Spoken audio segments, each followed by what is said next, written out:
What is going on, ladies and gentlemen? Welcome back to the channel. My name is Paul. This is the Leeds Therapy. I do hope you are doing well. Thank you for stopping by. I really do appreciate it. And I hope your weekend's going okay so far. As you can see, as the light chings up on me, we're hoping for a bit more sunshine in and around this space. The weather is very much in schizophrenic mode where it doesn't have a clue what it's doing. It's kind of all over the place. So yeah, on the right-hand side of the screen, you will see my niece's QR code, which takes you to her page. It'll be linked in the description below. Nobody's under any obligation to, but if you could, support her race for life that she's doing for Cancer Research UK.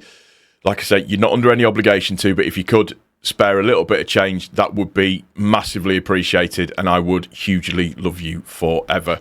Also, as well, you can see my Finalysis name on there as well. So it is Leeds Therapy, capital L, capital T. Get following me on there. Get involved with it if you're not involved with it yet. It's all fan generated. Really, really good app to be involved with. And the last thing that I'm going to discuss, you'll see it up here. That's my QR code for my TikTok. Get involved with that as well. You'll see all the shortened videos and little ad hoc stuff that I do on there as well. So yeah, all the support in that would be greatly appreciated. Today's video, we're going to talk about a couple of things. One of them isn't Leeds United related, and the other one is. So we'll address the non-Leeds United related thing, and that is, finally, Kevin Sinfield has been awarded a knighthood. It's something that's been in the offing, or should have been in the offing, for absolutely ages, and he is incredibly deserving of this for the work that he does. For MND. We saw all the stuff that he did for Burrows. Just an incredible friend. If you want to talk about the definition of selflessness and true friendship, that just shows what it's all about for me. Everything that he did in terms of raising awareness, raising money, just fantastic. And I don't think, genuinely, in all honesty, there's been a more deserving person of a knighthood than Kevin Sinfield recently. He's an absolute credit to rugby league, and he's, and the MND community as a whole. Everything that he does, he's just an absolute example of the right kind of man to look up to, the right kind of man to be, just everything about him. And just congratulations. I think it's something that is hugely deserved for him. And like I said, it's a long time coming and should have come ages ago. I don't think it's too controversial a statement to make that there has been people less deserving than him that have gotten knighthoods when he's really deserved it. I mean, and he would be the first to tell you that he's just a normal human being, just a normal mate, and just doing what anybody would do for their friends, and just being just an all-round decent human being, just being kind. And it's why we love you. It's why we love you. So congratulations, Kev. You massively deserve it in my book. Moving on to the next thing. A little report came out. So Transfer Market put out the latest valuations of players and valuations of teams, etc., so on and so forth. So looking at a player's value at the start of the season to what their value is now. And they've obviously compiled a Leeds United list, which makes for some interesting reading, I have to say. So what we're going to do, we're going to start with, for Leeds, the biggest value drops. And we'll go through each kind of player in turn. So looking at the first one, Lucas Perry, 13 million euros has now dropped down to 10. We all know why. It's not been the best start for him in the Premier League. He's overall struggled to adapt. So you can kind of see where that one is. Joel Pirro, 13 million down to 10 million. Again, game time, not playing. He's not fitted into the system that we've done, the system that's been beneficial to us. You can't really say that that's surprising, in all honesty. Meslier, we know Mellier's leaving. He's said his goodbyes. Really disappointing, actually, that Mellier's had to limit the comments on his Instagram post. I kind of feel like that's a real sad indictment of where he feels he is in terms of with the fans. And it's just such a shame. Daniel James, 12 million down to 10 million. Again, to be expected. Horrific injuries this season, so it's not something that I wouldn't expect, in all honesty. Nonto, 18 million down to 16 million euros. Again, game time. That's kind of where I would expect him to be. The one surprising one for me is who is in 6th place, and that's Sean Longstaff going from 16 million euros down to 15 million euros. That, for me, is the biggest surprise. I would have thought that his value probably would have remained in and around about the same.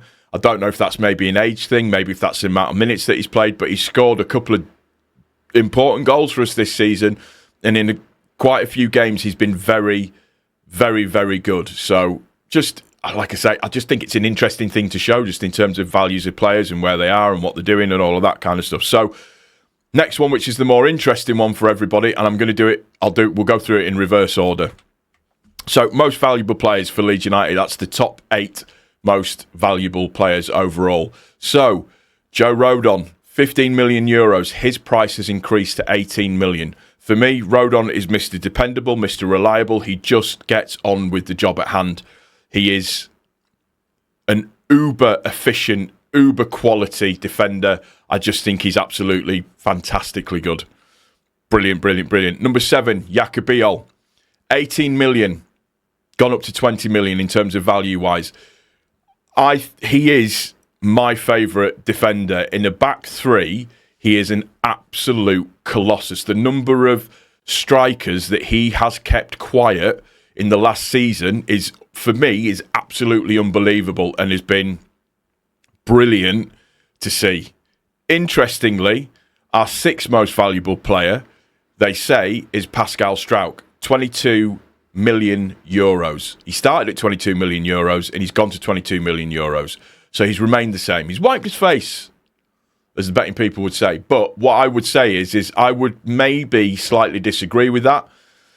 I think he's played very, very well this season in terms of a ball-playing centre-back. He's very, very good. He's very, very good at bringing the ball out. He relaxes a lot more, particularly playing in the back three, because he knows he's got the cover of Biol behind him. But I would have said maybe in and around 25 million euros. Maybe. Interestingly, and this will annoy a few people, Brendan Aronson, he went from an 18 million euro up to 22 million euros for this season. Now, the important thing to note with Aronson is, and again, I'm not saying that he's the best player, I'm not. Top of the list for intensive pressures. He's had a really good season in terms of goals and assists, and he had that absolutely purple patch in the middle of the season where he was just absolutely flying and scoring at every opportunity and just playing very, very well. So I can see where that is, and it's just kind of understanding where that is overall. Calvert-Lewin started the season at 22 million euros. He's ended the season at 22 million euros. So for me, I'd maybe put him at 25 million euros, but that's just me. But just overall, a striker that scores above 15 goals in a season is absolutely worth his weight in gold. Just unbelievably well. Noah Okafor, 19 million and has now gone to 25 million. I've said it a lot. The points where he was out in the season with little injuries, it was very, very difficult to see where we were going to score a goal or how we were going to create a moment to score a goal. And I've said it enough times and I maintain it. Had he been in the squad continuously without the injuries, I know we were technically safe quite easily, but had he been in the squad over those periods when he was injured, I think we would have been head and shoulders above safety. Just he's that much of a maverick, that much of a gets you off gets you off your seat, that type of player that can just create that little bit of magic, that little bit of stardust. Anton Stach, 25 million euros at the start. It's gone up to 28 million euros. Can't argue with that. Phenomenally good, absolutely phenomenally good in terms of player-wise and what he's done and how he's been and how he's played. Just everything about him is fantastic. He shouldn't be as good as what he is, given the size, and he's a very languid player, but just been phenomenal. Free kicks, pressing, passes that he can make, just making that space up between the midfield and the attackers. He's just been phenomenally good. And then, at number 1, our most valuable player of the season is Ethan Ampadu.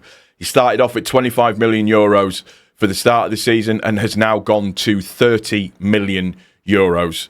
I would argue that he's in and around about 30 million quid, just because of how good of a central defensive midfielder he's been this season, and just the captain and the leader side of things, and the example that he's set. He's practically priceless for us. But he's had obviously the biggest increase at €5 million. Just brilliant play. And the nice thing to see about this list of most valuable players as well is that 4 out of the 8 are all new signings, which I think is just a really good indictment. And I'm not here to blow smoke up the backside of the recruitment team, but I think it's a really good indictment of how good, or how much credit in the bank the recruitment team currently have when you look at how good the majority of the new signings have been. Perry, you take out of that one. I mean, even Longstaff, I know Longstaff's in there in terms of a drop, but I would still put Longstaff as a success for what he's done and what he's brought to the table. I'd put Metcha as a success as well, just with what he's done and what he's brought to the table. It's just all been absolutely brilliant. And this came out today, and I just thought it was a really good stat just to throw in, just to give you a little bit of information and kind of where we are.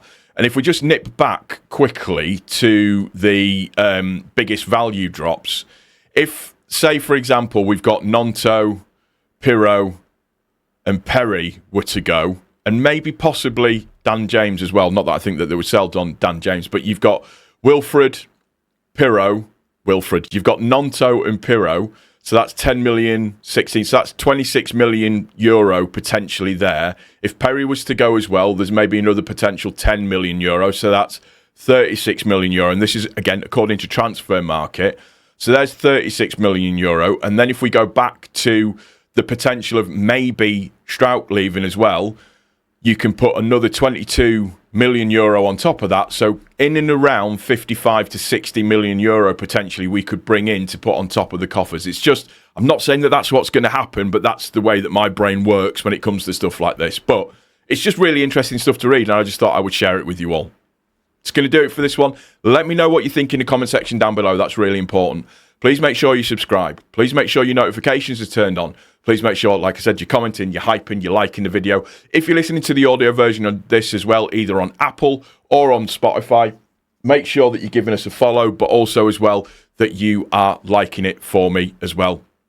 Again, that would be greatly appreciated. I'm going to go in and enjoy the rest of my weekend. I might have a video for you tomorrow. There might be a little update, if you know what I mean. Take care of each other, and most importantly, please take care of yourself. Thank you so much for your time. We'll see you on the next one. Take it easy. Cheers.